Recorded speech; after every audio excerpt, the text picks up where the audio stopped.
Gusto nyo bang tikman yan?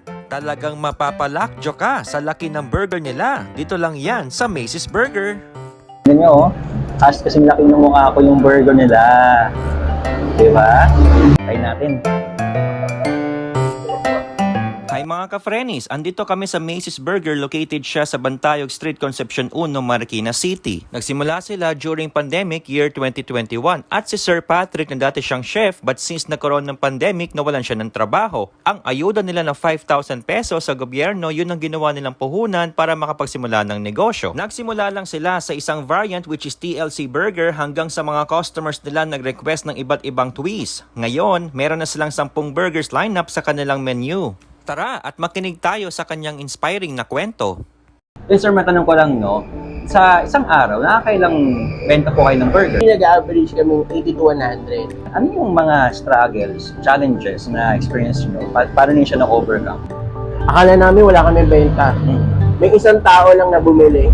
Oo. Yung isang tao na yon, bumili siya, pinost niya, pag-post niya, ang dami nang nakakita sa amin. Tapos may mga nag-share, doon na nag-start na kinabukasan, nakakalimang burgers na kami. Hanggang sa nagsampu na, hanggang sa tuloy-tuloy na dumadami na yung orders. Hanggang sa may mga vloggers na.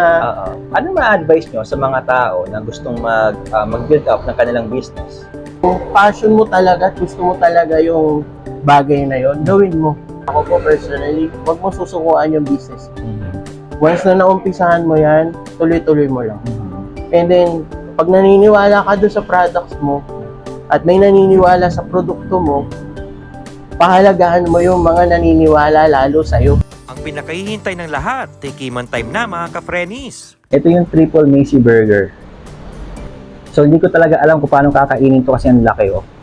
Pati pa lang talaga, oh. Talagang busog ka na, di ba? So napakasulit nito.